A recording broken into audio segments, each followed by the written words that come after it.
Siomra Beag. Ladies and gentlemen, welcome back to Sure Look, Sure Listen, the podcast that takes a pop at culture. Sure look, sure listen. Sure look, sure listen. Sure look, sure listen. Sure look, sure listen. Sure look, sure listen.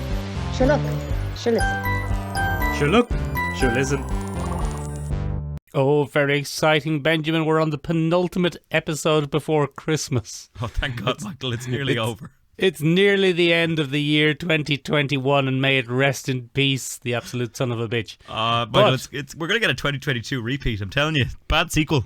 It's going to be very bad. It's going to be like Home Alone 2. It's going to be exactly the same thing again, with everyone going, how could they have been so irresponsible to have let the exact same thing happen again? Why did they do this? Sure listen, Benjamin. No, I say sure look, don't I? Sure look, Benjamin. We are going to be taking a look this week at Sonic 2. There's a new trailer for Sonic 2, speaking of letting things happen again. Also, we're going to stretch ourselves a little bit out of our usual comfort zone and take a look at Operation Fortune. And then there's been some very bad news on the Cowboy Bebop front. A real double whammy of Cowboy Bebop bad news. And, Benjamin, we've seen the latest episode 4 of Hawkeye.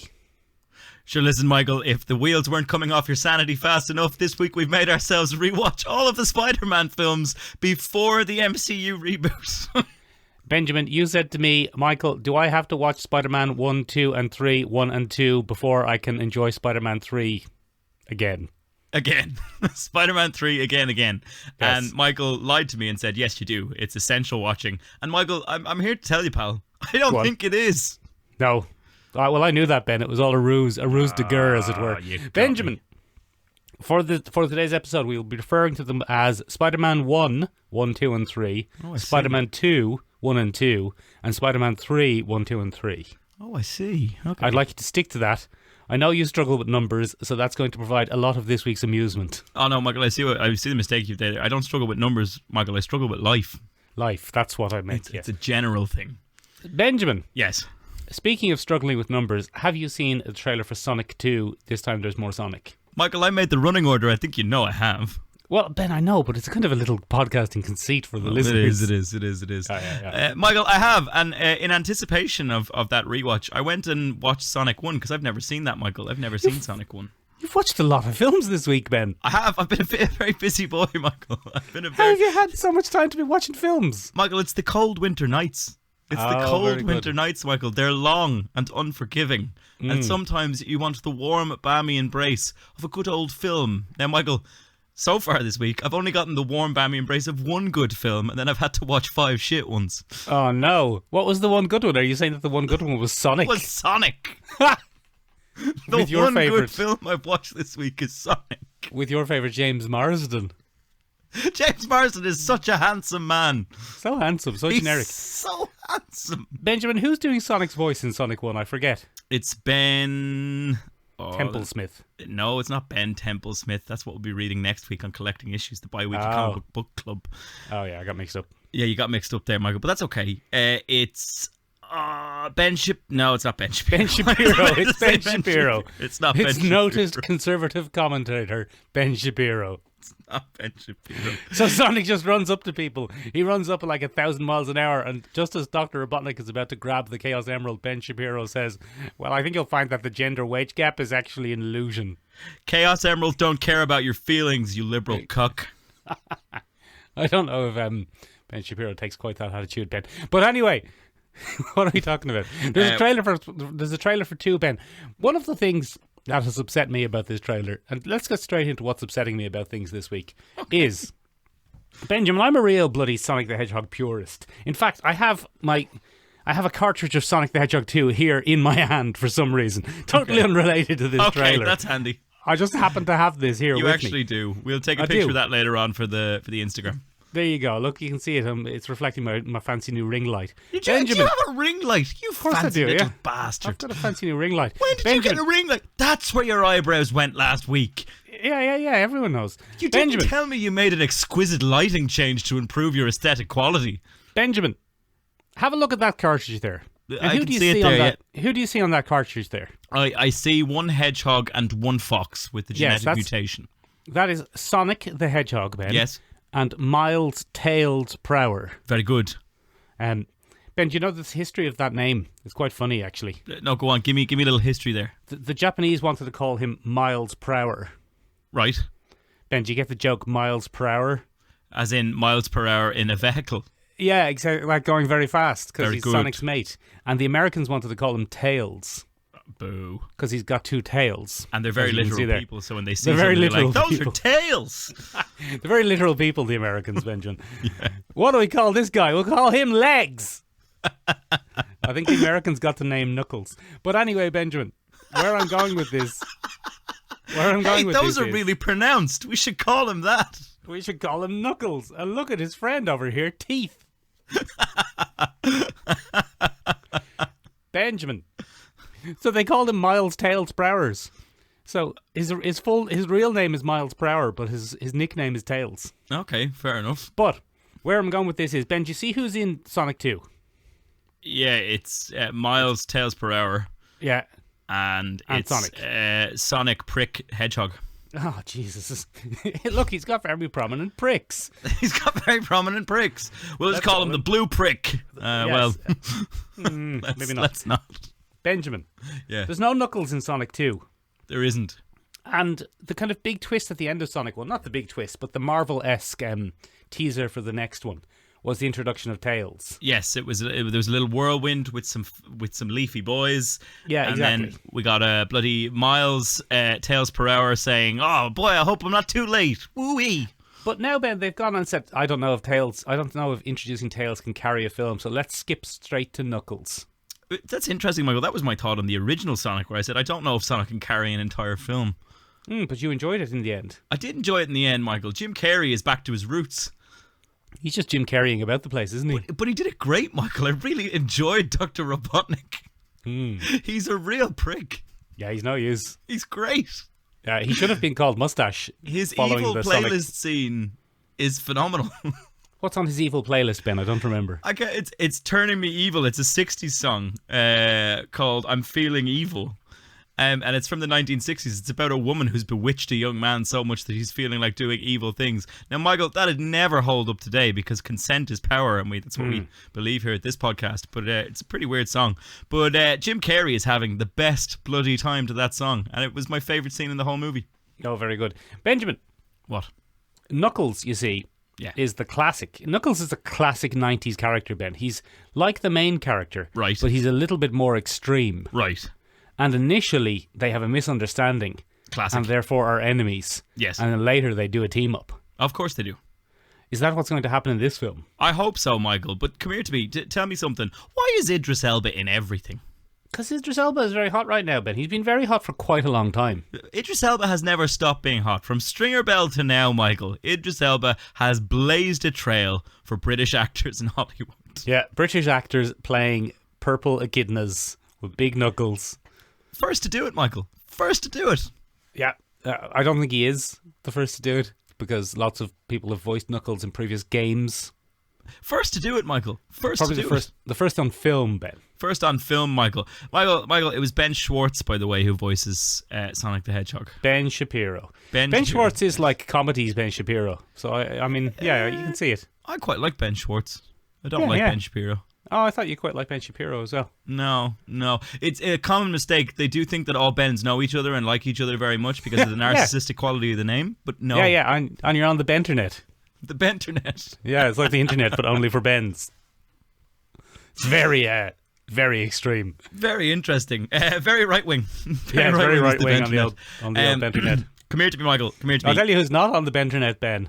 Yes. Bloody Uncle Ben. I tell you. That would have been a great segue for about 35 minutes later in this podcast. I couldn't pass it over. Yeah, that would have been fantastic.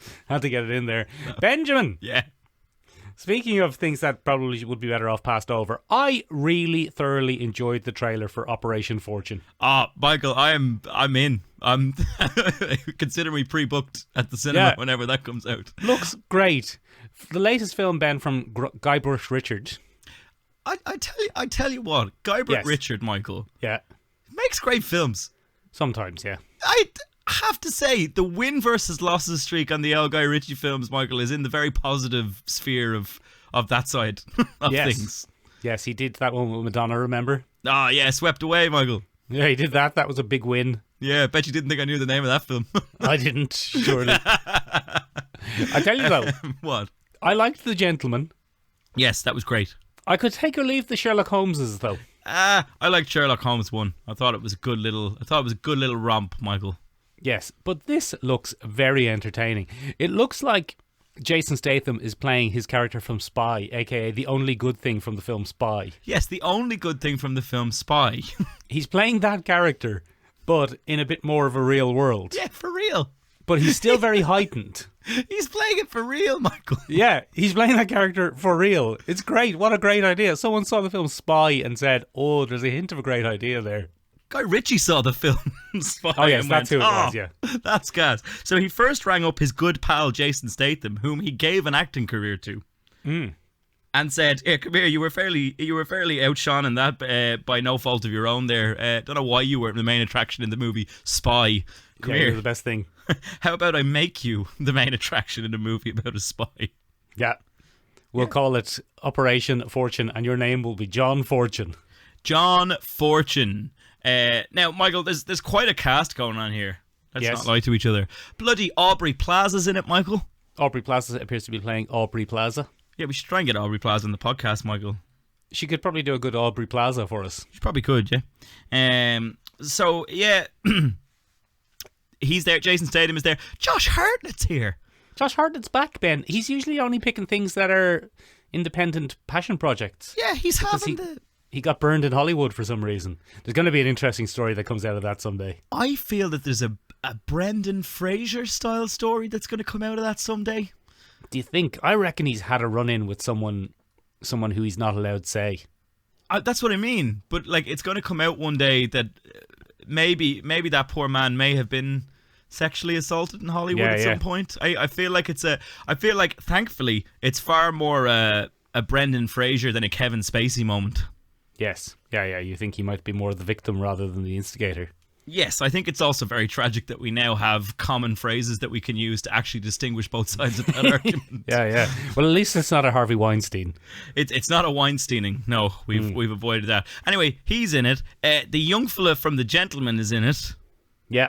The MMA fighter. Yeah, I can't remember his name. I can't remember his name, which is really bad. And then bloody Hugh Grant's back playing the same character he played in The Gentleman. Yes, that's quite interesting, isn't it? But not, obviously, because in The Gentleman he was a bloody... at first I thought, is this part of the Guy Ritchie... I can't say these names. Is this part of the Guy Ritchie Hugh Grant cinematic universe? But it's not. It's not, no, it's a different character. He's a billionaire this time. He's the same guy. This time he's just a billionaire. Hugh Grant has really transitioned into, I'm just going to go smarmy now.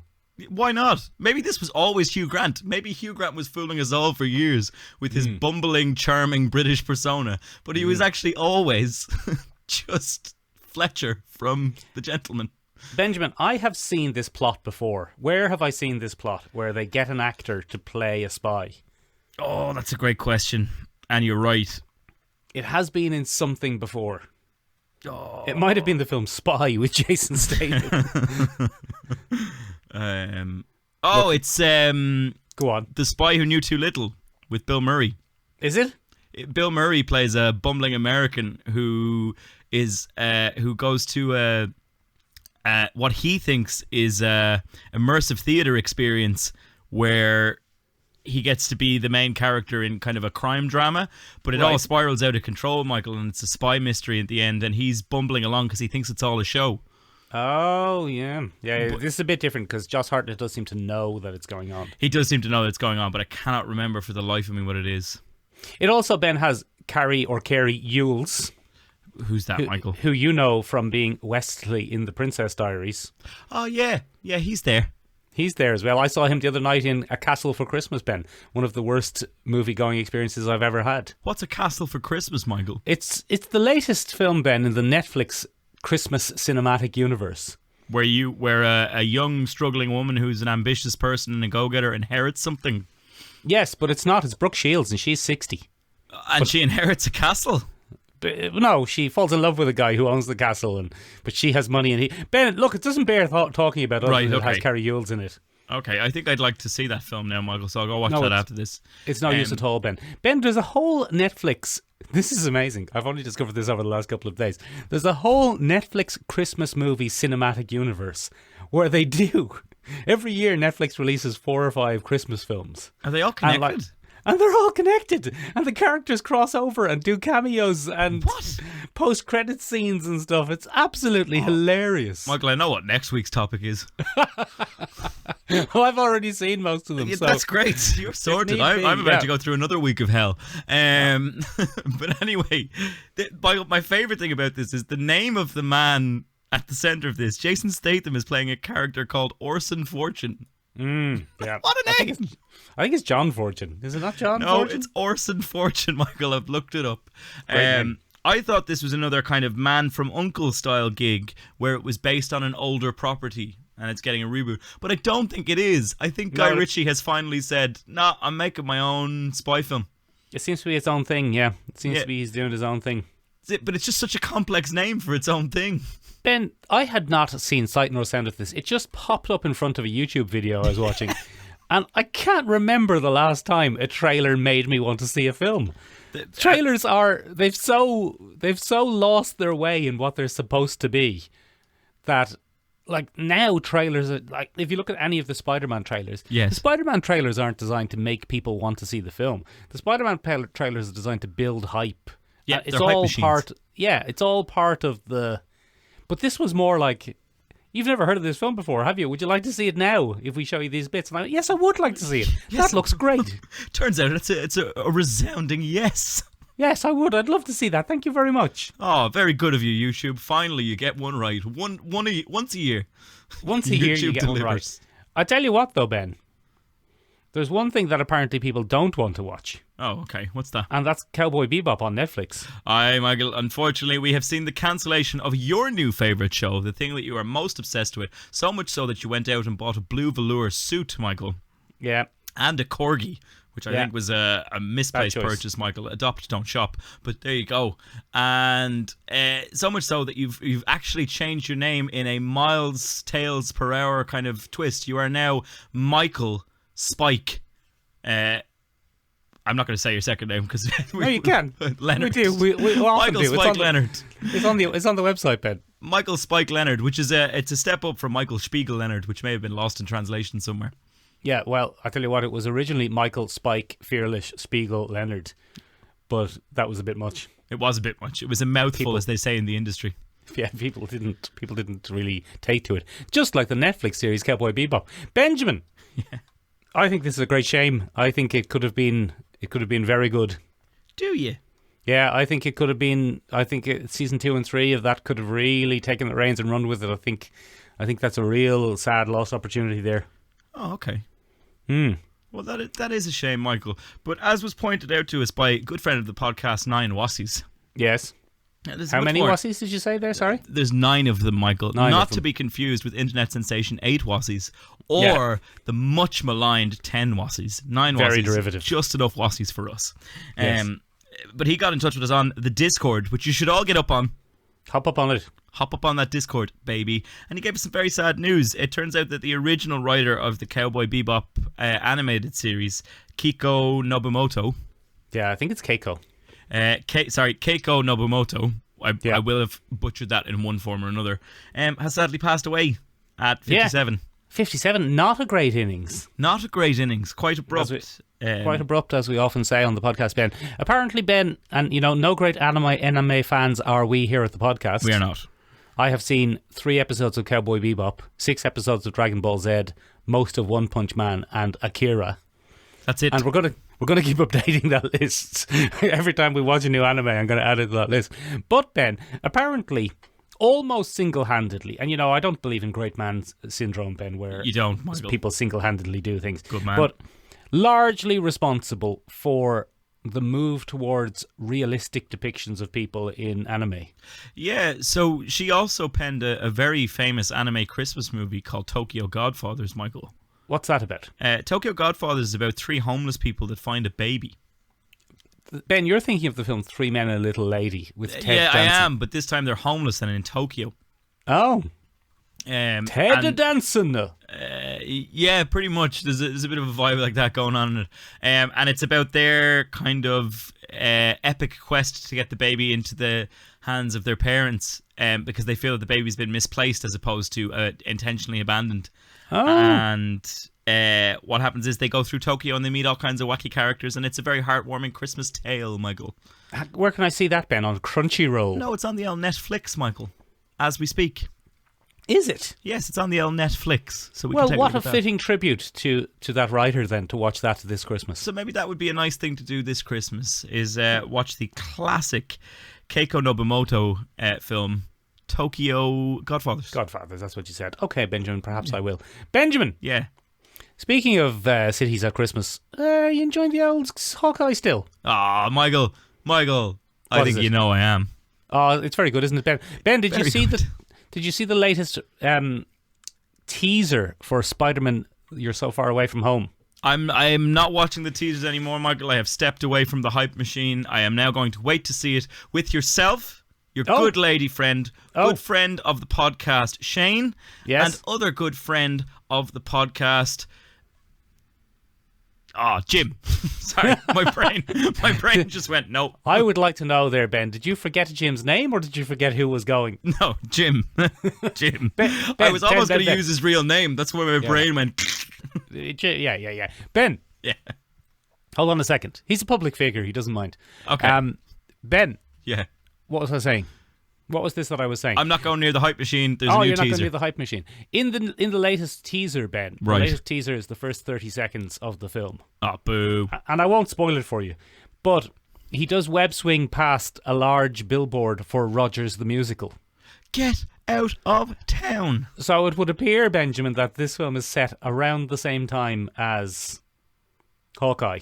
Oh, Michael, at the end of this Hawkeye season, I swear to God, if Dr. Octopus pops up in the middle of bloody New York, He's got, look at all my tendrils. look at my tendrils, boys and girls. Wubba lubba dub dub. Ben, that probably throws up some further problems, though, because doesn't this start moments after the end of Spider-Man Far From Home? It's And supposed that was to. 3 years ago. Yeah, it's supposed to. It But does. remember, we're still operating in the time jump, are we not? Yes. So it's not. See, this is one of the things that now, interestingly enough, Michael, you've just reminded me of something that annoyed me about the first episode of Hawkeye, where it said present day. Yeah, At present a day certain when. point. Present day when? Because Yeah. their present Present is not day. our present. It's it's not 2026. 2021 in the Marvel Universe. It's 2026. It gets bloody confusing, Michael. Very confusing. They're going to have to keep going, Ben, for a couple of years and then just gradually sync it back up. Yeah, I mean, maybe they're just going to really slow it down for the next couple of years to that year. Yeah. And it's like, Well- it's 2027. Oh, we're all caught up. Easy enough to do if, let's say, for example, they've released 3 films in the last year. Okay. And if they are to say that all 3 of those films happened in January, and then they release 3 films next year and say, all 3 of those films took place 2 months after the previous films, Yeah. then we're 2 years in real time, but only 6 months in Marvel Cinematic Universe time. And then you catch up, if they care. And obviously Sony are always a disaster for this because they famously did the 8 years later thing at the start of Spider-Man Homecoming, Because they're bastards. which completely threw the whole thing out of sync. Because they're bastards. You can't trust Sony, Ben. Benjamin, We'll get to that later, Michael. Whoa. Benjamin, we're in a weird situation here where since Marvel have decided on this Wednesday release, we're miles out from Hawkeye. It was on nearly a week ago by the time the listeners are listening to this. Yeah, and they've seen it. And they've probably seen it, so I don't think we have to terribly worry about spoilers. Okay, well, all right. Well, you let us know either in the comments, on the Discord, on the Instagram. Yeah. You let us know if you'd prefer a spoiler warning. But for now, we're going to Yeah. safely assume, ladies and gentlemen, that you've seen it. You've seen it, or you don't, or you don't care. Yes. Benjamin, there's a bloody Black Widow. She's coming at you. She's coming at you. And he says it in a he makes it very serious. Someone has hired the Black Widow. And it's like, nobody's hired her. Stop that. He doesn't know. He doesn't know. He's not caught up with the events. Bloody Elaine from Elaine from Seinfeld has Seinfeld. been chatting She's to sent her. Yeah. She sent her. Benjamin, Yeah. I quite like this episode, and my favourite bit of the episode was not the rooftop fight. which was, I thought, a bit silly. I think it was the poorer part of the episode, to be honest. Yeah, it was Michael. like, oh God, is there anyone else here who are all goodies, who are going to eventually realise that they're all on the same side? Yep. Benjamin, my favourite scene was Hawkeye and Hawkgirl having a bloody Christmas. That was great. That was the best bit. Bloody coin flipping. They're tossing coins around the place. You know, we don't get enough of that from Hawkeye in the Marvel Cinematic Universe, where he's good at aiming. I think this episode makes it very, very clear, Michael, how much we've been underestimating one Clint Barton. Go on. I think. I like that exchange, Michael. I like how that winds down. That scene winds down when she's like, "But you're a hero," and he's like, "Nope, nope, I'm a weapon." He's like, "My life as a weapon." And I exactly. went, that's the name of the comic. I did the Leonardo DiCaprio meme. Yeah, that's the name of the movie. That's the name of the comic, I said to myself. And that's exactly it. But, you know, it's interesting because I think we get a better look at S.H.I.E.L.D. as an organization, and we get a better look at what the Avengers probably initially was going to be, Michael. Just wet works. It was just wet works. It was just going to be a bunch of people who could kill people quickly. But they've always had that, Ben. They've had Hawkeye, they've had Black Widow, they've had the much underused Ghost. Oh yeah, Ghost is around. Ghost is from S.H.I.E.L.D., if you remember, Ben, and they're all S.H.I.E.L.D. projects. They're all S.H.I.E.L.D. projects, so there's all sorts of sneaky S.H.I.E.L.D. assassination stuff going on in the background. So maybe they weren't the best bunch of lads, even when they weren't Hydra. Yeah, even when they weren't Hydra. Although I suppose we could write all that away, Michael, by saying, oh, well, that was when Hydra was in control of the funding, and it's like, blah, blah, blah, blah, blah. But there's still shady stuff going on there, Michael. You know, the American government has never killed anyone. Benjamin! That's the end of this podcast. Oh, my tea tastes kind of funny. What's that? Ricin? Who put that in there? Oh, dear. You could do a Socrates-style narrating of your own death. What a curious sensation. Oh, yes, very unpleasant. There's some. Oh, it tastes like ricin. Benjamin. Yeah. There's going to be war. There's going to be war on the internet if there's no Kingpin in this. Michael, if I don't get a Kingpin. Oh, the people are going to be very upset. Well, we've had humongous news this week, Michael. And that is that Daredevil has been confirmed in the Marvel Cinematic Universe by one Kevin Feige. Well, Benjamin. Yeah. I've read that. Right. And I think you've jumped the gun on that assumption. Nope, that's a fact. No, it's not a fact. No, it's a fact, Michael. What Kevin Feige said, what our Lord and Saviour Kevin Feige, may we all hail upon him. What he said, Ben, was if we have Daredevil in the Marvel Cinematic Universe, he will be played by Charlie Cox. Yeah, but he's coming back, Michael. It's a fact. Don't you piss in my cornflakes on this one, Michael. I will piss on your cornflakes. No, don't then. Stop that now. Stop I'll that. piss on them any day of the week. I've taught you how to use the toilet. You just lift the lid and you go up when you need to go. No understand toilet. Piss cornflake. Ben. Yes. So yeah, I mean, yes, in as much as it can be confirmed, it is, but it isn't. This is not. It's not an official confirmation from anyone. Oh, you're some. It's fan sites. It's fan sites getting ahead of themselves. You leave me alone, right? All he said was, if we bring Daredevil back, it will be Charlie Cox. Now, that's not to say they won't be bringing Charlie Cox back. I'm 100% certain they will at this stage, in some form. But that announcement itself wasn't a confirmation, to my mind, Ben. To my legalistic mind. Yeah, well, your legalistic mind can go, do one, Michael. Charlie Cox forever. Cox forever. Bring him back. Cox for Ben. Ben for Cox. In this particular case, when he's done starring in the latest bloody crime drama from RTE. Is he in an RTE crime drama? He's in an RTE crime drama. He plays a killer in Kin with Aidan Gillen. Does he? He's currently on RTE, Michael. Charlie Cox is currently starring in an RTE crime drama. Is he okay? Does he get lost? I don't know. Did he get lost looking for... He's doing one of the best Irish accents I've ever heard on film. I've heard this about him. I've heard he can do a good Irish accent. It's very good. Ben. Yes. What is the watch, though? And does it matter? Yeah, I mean, here's my big question, Michael. What's this watch? What is this? I don't know. Is it going to be a twist, or is it going to just be not a twist? I think it's got something to do with Hawkeye, definitely. I think we might use the Ronin time gap as an excuse to create some new object in the Marvel Universe. Right, go on. And I don't know if it's... I don't know what it could be. I'm not sure what it is, Michael. I'm not up to date enough on the Marvel Comics universe to know if it's a reference to anything. I don't think it is, Ben. I think it's possibly... I think his wife was a S.H.I.E.L.D. agent. I think I think Laura's Mockingbird, good and proper. I don't know if she's Mockingbird, because they kind of did Mockingbird in Agents of S.H.I.E.L.D. And not that Agents of S.H.I.E.L.D. precludes them from introducing characters back in. Doesn't exist. But I still don't think they're going to... I think revealing Laura to be Mockingbird would be the MCU equivalent of revealing Benedict Cumberbatch to be Khan in Star Trek 2. Oh, okay. People who didn't already know who Mockingbird was would go, so? What? What's that got to do with it? What's that got to do with anything? So, like, they can have her be a S.H.I.E.L.D. agent. I think she probably was a S.H.I.E.L.D. agent. Or a spy. Yes. She's very understanding of this whole Black Widow is my best friend thing, isn't she? Oh, I'm telling you. She's She's a very understanding wife, because he's known her longer than he's known Black Widow. That's for fucking certain. He has. Because some of those kids are old enough that, even with the blip, that we know when he met her in Budapest, and the kids would have either been born or very nearly about to be born. His wife is very understanding that he was hanging around with that very attractive woman and calling her best friend, and is now hanging around with 21-year-olds in New York in empty apartments.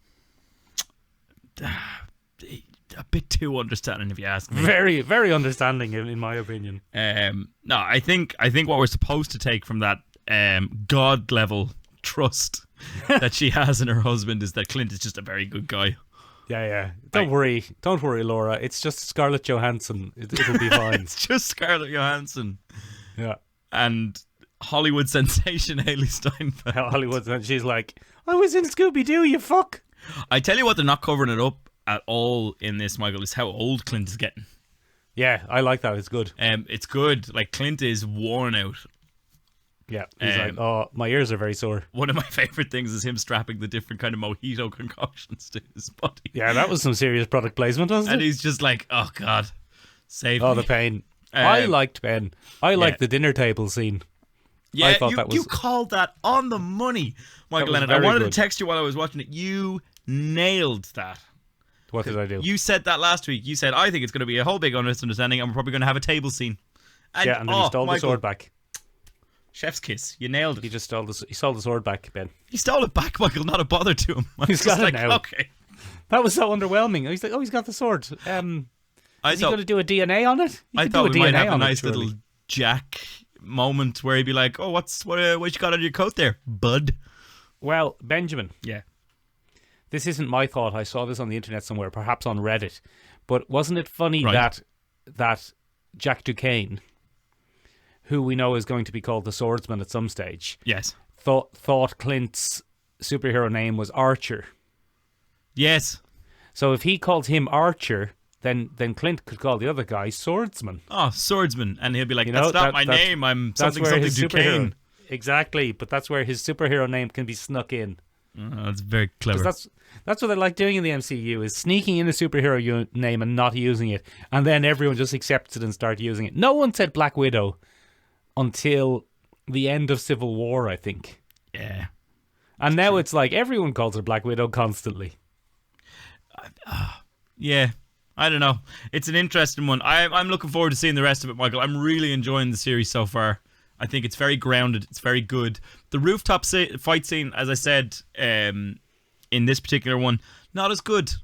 No. Bit fumbly. A bit intentionally misunderstandy. Maybe. Really going out of their way to remove communication. And that works very well if it had been Maya versus Clint versus Hawkeye 2 Electric Boogaloo. That would have been good because it's hard to communicate with Maya in the dark because there's no signing available to her. If Clint had lost the earpiece again, we could have pushed the theme of hearing loss, so we have more miscommunication. But then when you put Yelena in, it's just like, Yelena, 2 words. 2 words from Yelena could have squared all of this up. And she's not unaware of who Hawkeye is because they were all in Hungary. Yeah. She was there to get him. Yeah. Why didn't she get him? Hawkeye's that good, I think, is the implication. Why didn't she just shoot him? She's not killing him, I don't think. I think she was she's trying to sent to capture him. recruit him for... Remember, the West Coast Avengers is still a thing that Hawkeye was in charge of, and I think that Elaine from Seinfeld is looking to get a familiar face from the original Avengers roster to reboot her shadow government Avengers. Oh, come and be in the shadows with us. And I think Yelena was sent to bag him, but not necessarily kill him. Because Yelena could have done that in her sleep. Could have killed him. She just shot him. She had the drop on him, no bother. But I don't think that's what she was sent there to do. I think she was sent there to get him and recruit him to the West Coast Avengers. Also, those taser things are uniquely inefficient. All of a sudden. Yeah. All of a sudden. You can just reach up and pull them off. Maya had I don't know whether we're supposed to believe that Maya is a very tough human being as a result of that, or they're just shit. Maybe they're just a bit shit. She powered them up and we were like, oh no, here's trouble. And then it knocked someone down for 5 seconds. 5 seconds. Less, maybe. Maya was just like, oh no, what an inconvenience. What are these things? Yeah. It was weird. Anyway, Michael, I look forward to the mystery of the watch. I think we might get a Civil War throwback because Laura and Hawkeye speak in German together. Yes. Which might be a I don't think it is. I think it's just that they speak in German so the kids don't understand what's happening. Okay, but the kids are... I think that was just a way of showing us that she knows spycraft. So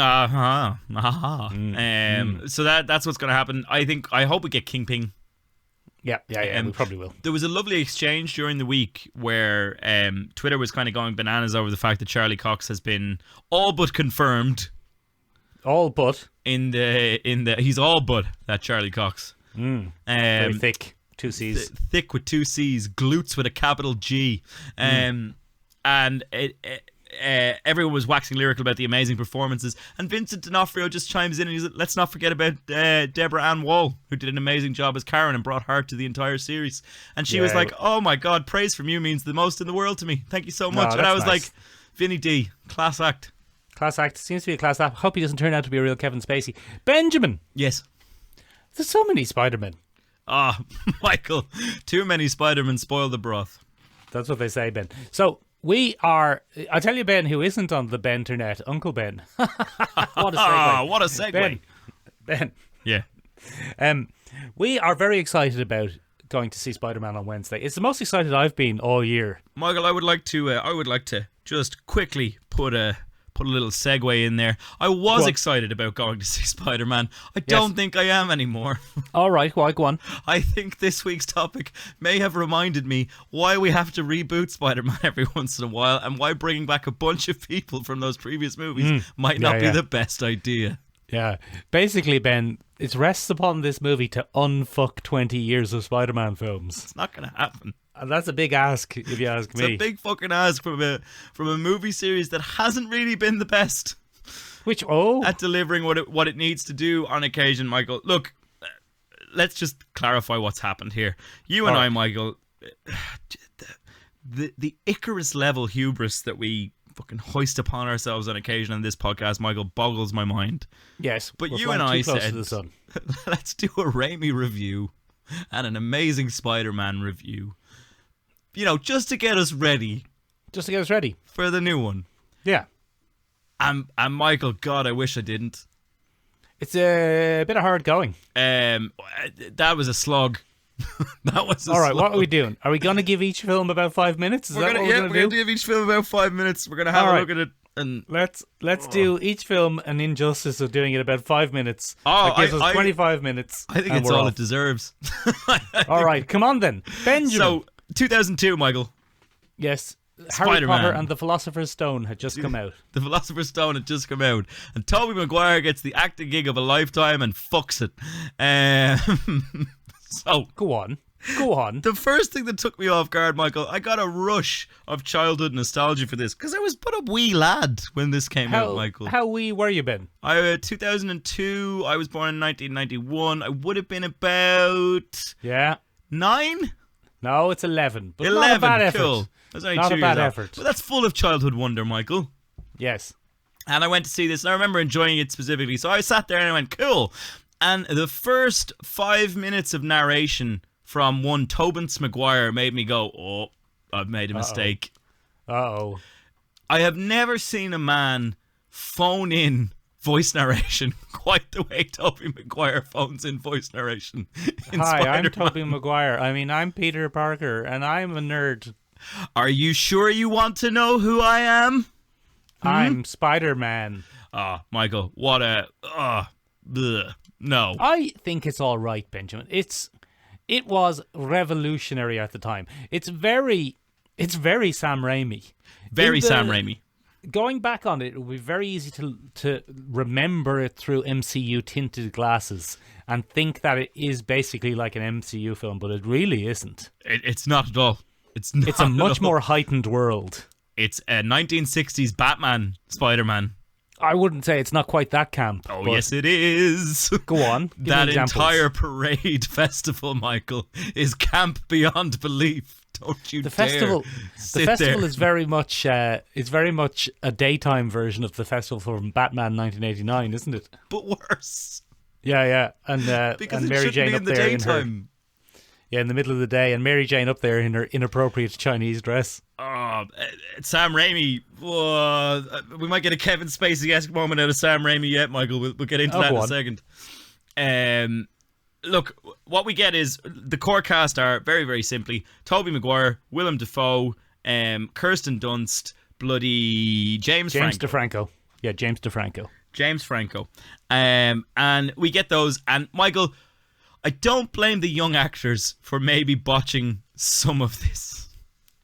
Ben, Yeah. I'm just going to have to put my hand up there and say there aren't any young actors in this. Oh, yeah. How old were they? They were all in their fucking 30s. Well, then shame on them, Michael. Shame on them. What we get, Michael, in the first Spider-Man film is camp. And that's understandable, given that superhero movies hadn't been established yet. Mm-hmm. But the performances in this and the characterization in this, Michael, they just didn't grab me. I just thought they were weak. Tobey Maguire is very irritating. Yes, Tobey Maguire has never been anyone's favourite Spider-Man until nostalgia made people think that Tobey Maguire is the only Spider-Man. He's terrible. Go on. He's objectively like a bad Spider-Man. Okay, fair enough. Initially, as a Peter Parker, fairly solid. Weedy Peter Parker, not a lot of self-esteem, not able to do much, right? You wouldn't have much self-esteem if you were 28 and still in high school. That's fair enough. You should have left ages ago. People are like, oh, you're so good at science. No, I've just done it about 18 times. Yeah, I have a PhD. I'm a grown adult man. So anyway, once that happens, Michael, we're supposed to transition from shy, nerdy Peter Parker to, you know, a little bit of a backbone, a little bit of confidence. Confident, quippy Spider-Man. And you're supposed to have a very confident Spider-Man in the suit. Like the wisecracking, competent superhero. You don't get that. You just get Tobey Maguire's weird, reedy voice behind a mask. Hi, I'm Spider-Man. I think I like Spider-Man 1. I think you're doing it an injustice. I think one of the weakest things is Tobey Maguire. I think one of the weakest things is Peter Parker. The other weak thing is Kirsten Dunst is just a grossly unlikable Mary Jane. Throughout all three films. Yeah. She's grossly unlikable. But there's some real fucking winners in it. And the biggest winner of the whole thing is J. Jonah Jameson. J. Jonah Jameson is the best thing, and it's no wonder that they chose him to kind of bring back J. as Jonah quickly Jameson as possible.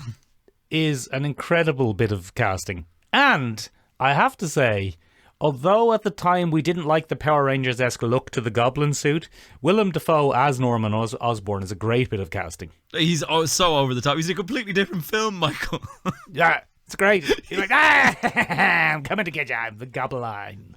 He's having the best time in a completely different film to everybody else. Yeah, it's very good. Very and that is very enjoyable. In fairness to it, it is very enjoyable. J. Jonah Jameson, J.K. Simmons is definitely doing his own dialogue. He's spot on, Ben. He's ad-libbing his own stuff outside of the Raimi script. He's like, I can do cocky newsman. Right, let me do it. I've got this. Get a boy to play some drums and I'll just ad-lib it. One of my favorite things about that is, this is libel. I'm insulted by that. Libel is spoken. Or no, what is it? Slander. This is slander. Slander is spoken. Libel is printed. And I was like, clap, clap, clap, clap, clap. It's very good, Ben. Very good. Benjamin. Yes. After that, though, yeah, comes to the best Spider-Man film. Spider-Man 2. Of the original trilogy. I would say of the original 5. Oh, right. What, do you think one of the Amazings is better than Spider-Man 2? No, I think one of the new ones is better. Yeah, no, but that's what I'm saying. Of the original 5. Of the original Raimis 5, and the sorry. Amazings. Sorry, yeah, no, that's fair. It's the best. That's fair. Because it hits a lot of the Spider-Man notes. It has better, it hits better Spider-Man notes. There are better moments, better character moments. There's New York Club Spider-Man moments, which are very important moments in Spider-Man stories. So we do get a bit more of that. Kirsten Dunst, still wildly unlikable. I don't think it's Kirsten Dunst's fault. I think Mary Jane and Spider-Man are just presented badly in this, because Spider-Man is supposed to be a down-on-his-luck nerd who sometimes hits it big. Yeah. And he can be a bit beaten down by life, but he always kind of bounces back and has a positive attitude to it. Yeah. And Mary Jane, in the comics at least, is an exciting addition to his life that drives him to adventure. And in this, she's just so whiny. She's just not enjoyable. She's not fun. Like, she's just a bit of a drag. Like, she's no crack whatsoever. She also makes one of the most morally reprehensible choices I've ever seen in a film, Michael. Go on. Other than Sophie's Choice, obviously, the film Sophie's Choice. Other than Sophie's Choice, that's pretty reprehensible. But Michael, she's like, first of all, she gaslights Peter Parker at the start of the film. You love me. Say it. Admit it. Say it. And he's like, no, I'm going to keep you safe because, I'm doing the responsible thing. Then she goes off and gets engaged to another man just to spite Peter Parker. Yeah, and he doesn't even become Moonwolf or whatever. Yeah, I wanted more Moonwolf. Hashtag bring back Moonwolf. Yeah, Moonwolf needs to come back. But then, Michael, she does the weirdest thing where she gets her fiancé to shift her upside down like Spider-Man. Come here to me and remind me of that time I shifted Aladdin and Ali. Oh, yeah. Michael, such many, many weird, selfish choices from Mary Jane Watson in this film. Very, very strange. The Raimi influence definitely surges forward as well. We get arguably one of the best cinematic moments of the entire trilogy, but does not belong in that movie. We get the horror scene of the tentacles coming to life. Yes, that's very good, isn't it? And it kills Jin from Lost. Yeah, and that's straight out of The Evil Dead, Michael. Yes, there's very a chainsaw thing. There's a demon perspective from the actual things. Sam Raimi was just like, oh yeah, I've got this. Don't worry. I've got it. I've got to make this horrific. Don't you worry about it. And it is horrific. It's awful. It's absolutely terrifying. It's great. It's very good. I distinctly remember cowering as a 15-year-old young fella. I have to say though, Ben. Yeah. Dr. Octopus is traditionally one of Spider-Man's kind of dumber villains in the modern eye. Yeah. But they really made him cool. He was quite cool. He's so cool. He looks so cool. He looks so cool that of all of the characters who are returning for the new movie, he has the fewest changes. I think he looks even cooler in the new one with a bit of age. I think he looks even better now as a kind of a thinner, older Dr. Octopus. I thought they de-aged him a little bit, to be honest. Oh, I thought they did the opposite. I thought he's just old and a bit more drawn. No, I think this is going to take up from the moment at the end of 2 where he falls into the sea and his machine blows up and kills him. Really? I think it's going to come straight from there. Oh, I see. I think, Ben. I haven't seen it. I like Alfred Molina. We here at the podcast are big Alfred Molina fans. Unless it turns out that he did something bad. Terms and conditions apply. Because he's got 4 extra arms. He's got... so he could have been... And those are autonomous. Yeah, he could have been grabbing anyone with those. So he's guilty by association. Jesus Christ.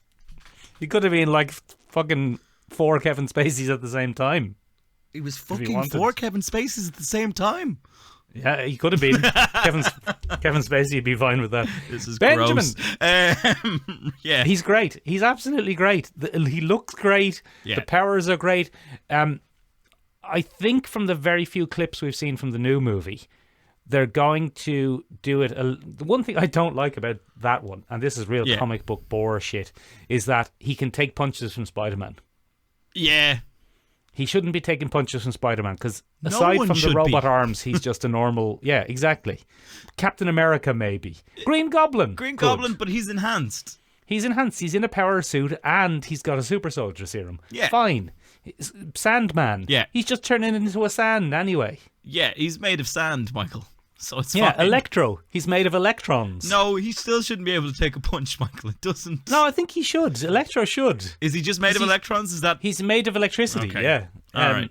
But Dr. Octopus, No, he's just an Elfla. he's just an Elfla with arms. Yeah, he's just an Elfla with big robot arms. So the robot arms should do all of the fighting and trying to keep Spider-Man away from actually getting to Dr. Octopus. Yeah, so, I mean, that particular film gives us definitely the best villain, a kind of more restrained Willem Dafoe from the first film, with an actually good kind of Shakespearean, I want to do good, I want to, you know, da-da-da-da, but I've been exposed to something that won't let me do good, because obviously the arms want them to finish themselves. Yeah, it's Alfred Molina. You've said Willem Dafoe there, but you mean Alfred Molina. Yeah, sorry, Alfred Molina. And then Spider-Man wins, falls into the ocean. Mary Jane leaves her fiance on the altar. Sound runs off Spider-Man and promises that she'll do anything, Michael, anything to be with Tobey Maguire. Yeah. Put her straight in the bin. Just web her up, put her in the bin. And then, Get rid of Michael, her. in the next film, she goes back on all that. Oh, shit. Ben, is this... So, is it a real struggle for you in these three films how much you hate Mary Jane? Is that what it is, really? No, I hate all three of these films in equal measure, Michael. I think Tobey Maguire is awful. Go on. I think my stomach churns when I see him on screen. He makes me cringe, Michael, internally. Even before the heinous jazz scene of Spider-Man 3, I remember watching going, you're not likable. You're not a likable man, Tobey Maguire. I Yeah, can't get root rid of for you. Benjamin, Yes. at least Spider-Man 3 introduces Gwen Stacy. Does it? It does, yeah. You're not Is she wrong. Gwen Stacy or You're Felicia not- Hardy? No, she's Gwen Stacy. Felicia She's Hardy Gwen is Stacy. also introduced. Is she? No, she's reduced in Amazing Spider-Man 2. God damn it, Yeah, this gets that's confusing. Kate. Is it Kate Mara? No, it's not Kate Mara. It's your One of the from out Marys. Is Star it Wars. Rooney Mara? No, it's your one's from out of Star Wars, isn't it? Jyn Erso. Yeah, But I don't her. remember her name in real life. Because we here at the podcast, Michael, a couple of misogynists. Female face blindness has struck again. Female violence has struck again. Michael, come here to me. Spider-Man 3 rocks around, and I don't think I don't think there's much to be said about this film that hasn't already been said. There's too much. Too many villains Overambitious. spoiled the broth. Michael, they overstuffed the pudding. You don't stuff a pudding, but okay. Oh man, I have to tell my parents that for Christmas. Stop stuffing those puddings. But yeah, we've overstuffed the turkey. We've overgravied the ham. It doesn't matter. There's too many villains, Michael, and too many unlikable people have survived since the last film. Yes. And, I mean, the worst of it all is the new Goblin, isn't it? I mean, it's just... Yeah. Look, I think one of the most interesting things, Michael, and I think what Sam Raimi was going for in number 3 is shit's always hard for Peter Parker. Like, Felicity Jones. life is Felicity Jones. Life is always hard for Peter Parker. That's Yes. the core of the Spider-Man character. It's no matter how hard life gets, Peter Parker picks himself up, Yep. dusts off his suit, and goes at Yeah. it again. And that's what Yeah. makes him great. It's been mentioned a couple of times in the comics. You know, Captain America says the man he respects the most is Peter Parker because he gets up after fighting crime all night to teach high school kids because he's just Yeah. a great fucking guy. Yeah, or do a science or whatever. Or do a science or whatever. Okay? And what we get in this one, Michael, is yes, everybody's shit to Peter Parker, but everybody is too shit to Peter Parker. New York is just fucking mean in Spider-Man 3. Yeah, everyone's mean. Everyone's shit. Yeah, you're looking at the one where he becomes confident. You're going, you know what? If I lived in that universe, I think that's the right decision. I think that's the worst part. I rewatched it and I went, why is everyone a prick? Why is everyone so mean? Why is everyone such a pillock? And you get to watch the film and you go through it as you go along, and the other thing that I noticed about this one, Michael, is if you'd given any one of those villains the main slot to shine, Yeah, except for it would have Venom, been great. because I think Venom really isn't that great, but it would have been grand. Oh, I would watch the shit out of a Sandman versus Spider-Man film for a whole hour and 40 minutes. Well, I think Batman's to blame for that. Okay, go on now. But the Batman films, the first couple of Batman films, kind of put in this idea of ever-escalating numbers of named villains. Yeah. Well, I don't know if Batman's to blame, or is it just human nature that we have to escalate things for it to still remain entertaining? I think it's definitely the first one to do it. I think it's the instigator of that trope. But yeah, it's very much pick one. But famously, Ben, there's loads behind, and as you said at the start, we're not saying anything here that's not been said before in other places or even on this podcast. But famously, the third one is massive studio interference as well. Classic. Sam Raimi wanted to do Mysterio, Sandman, and New Goblin, I believe. All right. And they insisted on Venom, so that's why the Venom thing is almost like a side story. Yeah, it's kind of shoehorned in later. Yeah. And the New Goblin thing is a bit underdeveloped, and Sandman is underused, even though he's the most interesting of them. Does that mean the weird jazz scene would have been a strange Mysterio-induced fever dream? Possibly. Oh, that no, would I think have been Mysterio was going to be dealt with. I think Mysterio was going to be like the Rhino in Amazing Spider-Man 2. He maybe was going to top and tail it, but not really be the main threat. Okay. I would have watched the ever-living fuck out of a classic Sandman, because he, to my mind, Michael, has the best scene of the entire film. Where he's blown away in the dust. He's like, I'm blown away in the dust. He's blown away, but he reconstitutes himself. And I just think that's a really cool scene. There's no words. It's just a 5-minute pain piece about human existence and perseverance. And I was like, that's pretty good, isn't it? I wish they hadn't retconned that he killed Uncle Ben. Did they do that? Yeah. Oh, how did I miss that? I don't know. You were probably fast forwarding. I was probably in sort of skipping ahead. Probably in some sort of fever dream. So weird, Michael. Yeah. So weird. Benjamin. Yeah. I watched The Amazing Spider-Man 1, or as you call it, Spider-Man 2 1. Yes. And I tell you what, having rewatched that, it's very upsetting that people are nostalgic about this to the point that there's huge hype about Andrew Garfield coming back. This is what I mean. Like, I don't want to see the new Spider-Man anymore. Because it's just a misstep. The whole thing is a misstep. It was too soon after Spider-Man 1. Yeah. So the first hour is boring as you're watching the inevitable getting of his powers. Yeah. And you're thinking, we know how he gets his powers. I get Just this. Get past it. So in order to make it interesting, they twist it around a bit. They make it worse. They make it worse by making his parents involved. Just let it be a thing that happens. Let it be a fucking thing that happens. Let it be a thing that happens. They twist it around so much that his parents are spies and his aunt and uncle know, and Dr. Kurt Connors is in on it, and Norman Osborn is in on it. And Why is Dr. Kurt Connors in on it? Why? And Gwen Stacy works there, and the whole time I'm saying, you're overcomplicating this, gang. This could be taken, I think even when we saw this 10 years ago, or maybe more, we were looking at it and saying, they could just take this as understood. Yeah. And just get on with it. Which was, I think, one of the strongest things that they did in Spider-Man Homecoming. Yeah. They everyone knows where Spider-Man comes from. There's now. no need to do this again. There's no need to go through this again. There's no need to try and spruce it up and modernize it and put in spies and plane crashes and secret underground components. What and all was that nonsense. that? No need. No need. But I tell you what we will do. We'll make an animated series for Disney Plus in 2022 that does all that. Yeah, oh no. Oh, boo. Yeah. Benjamin. Yeah. I like the Lizard. The Lizard has always been one of my favourite Spider-Man villains. Again, because most of my Spider-Man love comes from early 90s comics and the animated series. Oh, so the Lizard was huge in the early animated series. Oh, the Lizard was one of the main guys, Ben. But if he's not wearing purple trousers and a lab coat, I don't want any of it. I don't think Mick Leonard wants a single piece of that Lizard I don't pie. want a single bit of it. I was much more disappointed with the Lizard's look in that film than I was with Green Goblin or even New Goblin in the first trilogy. I was looking at him going, oh no, that's not the Lizard at all. Where's his lab coat and his purple trousers? They've just made him into a lizard. It's just a lizard with the face of Rhys Ifans. Yeah, Rhys Ifans lizard. It's an interesting film, isn't it? Like No, it really isn't. It's boring. Yeah, and no, I was dark being kind. It's boring. Spider-Man is mean. Michael Sheen makes one of the stupidest fucking choices I've ever seen in my entire life. Go on. So it turns out the only person responsible for Uncle Ben's death is Uncle Ben. Yeah, and Sandman. For being a dumb fuck. Because what happens in that film, Michael, is the guy drops the gun. Nobody is in danger because the thief has run a couple of blocks down. And then Uncle Ben sees the gun fall out and goes, "Oh, I better intervene here and do something." Yeah.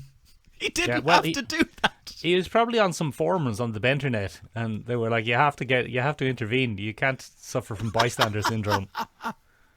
Michael, it makes no sense. He didn't even use that gun in the robbery. No. He just grabbed the money out of the till. He was a ruthless opportunist, Michael. Yeah, snatch and grab. He's not even that bad a thief because he gives Peter his fucking milkshake. And they never even say, Ben, with great power comes great responsibility. No, they don't even bother. They don't even bother. Because at the heart of this new Spider-Man, Peter Parker's a bit of a fucking prick. He's not the best, is he? He's a bit mean. He's a dick. He's a bit mean. He's mean to his parents. He's mean to Aunt May. He's just a bit of a dick. He's mean to robbers. He's not a good person. Like he's mean to New York cops. Yeah, he's a bit mean. He's a bit mean-spirited. He's a bit of a prick. And I read one guy point out, he's just not a believable Peter Parker because he's a bit of a ride. He's so handsome. From start to finish. Like, he's never an outside loser. He's just a bit of a ride. Yeah. Too sexy who's for my misunderstood. tastes. He's too so sexy. Tom Holland, let's be honest. Tom Holland looks like a child, though, so it's fine. You don't have to worry about that. Yeah, he's playing a child. You're never going to be attracted to him because he's a little man. He's only a tiny little fella. Andrew Garfield is a 6-foot-something runway model who tried his hand at acting. Very strange. Very strange altogether. It doesn't work. But anyway, Michael. Anywho. Yes. That moves us on to Amazing Spider-Man 2, which is even worse than Spider-Man 1. Well, Amazing Spider-Man 2 is what happens when you don't learn any lessons. Both for Peter Parker and for Sony. This is the best part about it. Yeah, exactly. Peter Parker doesn't learn anything. Sony don't learn anything. The screenwriters don't learn anything. It's amazing. Go on. It's amazing. It is amazing. It's Amazing Spider-Man 2. But it's every mistake from all of the previous films combined into a single film. And then have your character learn nothing on top of that. Oh, insanity. Absolute insanity. So what we get in this one, Michael, my favourite plot hole in this, right, is one of the key conceits of the first film is that he has to finagle his way into Oscorp. Well, kinda. Yeah, but he has no strings to pull, he has no connections, he has to do it all by himself. And then in the second film we find out that he's only been best mates with Harry Osborn. The whole time. The whole time. And you're sitting there going, what? Harold Osborn. Harold Osborn, the man who could have easily gotten him into Oscorp to speak to Dr. Kirk Connors. Dane DeHaan. Everybody's the greatest flash in the pan, Dane DeHaan. What an interesting film, Michael. So we get more of Emma Stone as Gwen Stacy, which I actually think was one of the better choices. Yes. In terms of distancing the film, she's very likable. She was dating Andrew Garfield at the time, so apparently they just let them ad-lib their flirty bitch, which is why they're kind of awkward. Right. And so we get a slightly more interesting thing. And it's a shame, because I think the suit in Amazing Spider-Man 2 is pretty decent, and some of the aerial shots are straight from the comics, which was interesting here or there. I really liked the fighting style at the end of Amazing Spider-Man 2 where he's taking on the Rhino. I'm like, oh, cool, he's using the webs and the environment, and it's classic Spider-Man. He's webbing up a bloody manhole cover, as they say, and he's flipping and jipping around the missiles. It's a classic flip and jip. Exactly. And yeah, we're getting a little bit better, but then, Michael, Andrew Garfield is just so gosh darn unlikable. As Peter Parker. Not in general, but as Peter Parker, he's still kind of a cocky, arrogant prick. He's so mean. He's so mean. Why is everybody so mean in these films? So we get the Rhino top and tailing. We get Electro for some reason, and we get Dane DeHaan as the Goblin. I think, Michael, and this is my quick pitch to fix this, get rid of the Hobgoblin, make the Rhino a bit character, have that resolve itself a little bit quicker, and then make Spider-Man reckon with his cocky I'm loved by everybody persona by giving him a weird stalker fan who goes off the deep end, gets a power, and then he has to deal with that. I think that would have been a great little film. Interesting. I would have watched that because I'll tell you something, and this will get me in lots of trouble. Didn't hate Jamie Foxx as Electro. Hated him as What? I hated him as what's his name? Max Dillon. Max Dillon, because that's just a weird set of choices. That was a weird set of choices. He essentially played Jim Carrey's character from the start of The Riddler. Yeah, I didn't get that. Yeah, very strange choice. But in terms of the actual characterization of the character once he gets the powers, you know, the hoodie lost in, you know, a very disturbed person with a power set, there's probably a lot to work with there. Probably He looks quite good in the new one. He looks quite good in the new one because they've made him into a regular old person again. He's not going to be blue as much, Michael. He's going to be more human coloured. He's a bit more human coloured, a bit more Jamie Foxx by the looks of things. So I think there's some interesting things there. There was a really interesting thing that they did in Amazing Spider-Man 2 because I remember going to see it in the cinema. Yes, go on. They did like a Kanye West style soundtrack specifically for Electro, where it was Electro's own kind of paranoid thoughts running in the background. Yeah. Very good. That was really interesting. And I Yes, was remember that watching Hans that Zimmer? going, yeah, but I remember watching that going, that's kind of cool. And then they fucked it. Yeah. Jamie Foxx in all the promo material for the new film seems to be like, how have I gotten away with this? Yeah. How am I back? Yeah. How am I getting another paycheck? How am I getting away with this? This is unbelievable. Benjamin. Yeah. Let's wrap it up there, I feel. Can I just speak on the one more stupid, mean thing that they shoehorned in? Okay, go on. Gwen Stacy's death. Absolute bollocks. Tacked on at the end. Really fucking stupid. Well, look, Ben, at least there was no third film, so we didn't have to deal with it. But now, Michael, we're going to get to see them all again this very They're all Wednesday. back. Everybody's back. Every character that we've just mentioned is back. Except poor old Dane DeHaan, and it's funny, no one is even mentioning, are Dane DeHaan or James DeFranco coming back? I hope not. Yeah, I hope not too. I think, Ben, someone again, I might be stealing this from the Reddit or the Discord, but someone suggested Timothée Chalamet for Harry Osborn. Yeah, I mean, everybody loves Timothée Chalamet. He actually probably has the chops to do it. Still not believable as an action hero, but that's okay. I'm not the target demographic if we cast Timothée Chalamet. No, you're not. No, you're not. Also, I really hope Andrew Garfield and Tobey Maguire aren't in it, but it looks like they are, and that's that. Ben will give it a quick review on next week's episode, but we won't go too deep into spoilers because it'll be too soon, Michael. It'll be too soon. We might not even say if the two boys are in it or not. Oh, those boys, those Spidey boys. Two boys. We might not tell people if they're in it. We probably will, though. We'll probably spoil it by mistake. Ladies and gentlemen, have I been unnecessarily harsh on all the Spooderman movies previous to the MCU reincarnation? Or am I bang on the money? Have you watched them recently? Will you be watching them before you go to see it? Are you excited to see a bunch of Spider-Man people come back? I am. I'm not. But that's okay. You can get in touch with us a bunch of different ways and let us know. You can find us on the interwebs at www.seomrabeag.com, seomrabeag.com. It means tiny room in Irish. You can find us on Instagram at Sherlock Should Listen Podcast. It means Sherlock Should Listen Podcast. Yep, you can find us on Twitter at ListenSure. Look, you know what it means. Give us your opinions. Or the best way, ladies and gentlemen, to get in touch with myself or Michael is to get up on that Discord, baby. Hop up on it there. Yeah, get up on it. Let us know what you think. Let us know what you think and how you're feeling. The link is down there in the description. It's down there in the description. Get in touch with us. You can see us in a week's time, ladies and gentlemen. Sorry, hear us in a week's time, ladies and gentlemen, where we'll be going through the best bloody Christmas plots in TV series. Oh, how exciting. How exciting. A classic bloody let's look at all our favourite shows again. Oh, yeah. Does Supernatural have a Christmas episode? Oh, they definitely do, Michael. Remember, there's a whole demonic Santa God thing. Oh, that's great. I think Hercules and Xena had a Christmas episode. Oh, guess what we're watching this week? Bloody Christian homophobe Kevin Sorbo. Yeah, he's not the best. Oh, he's a real dickbag. I find it quite ironic, Michael, because he definitely inspired a lot of young gay men to certain acts when he was younger. But I'm sure that doesn't sit well with him. Anyway, ladies and gentlemen, we'll talk about that. Bye-bye. Bye. Next week, where we'll be disparaging Kevin Sorbo. Yeah. Bye. Fuck Hercules.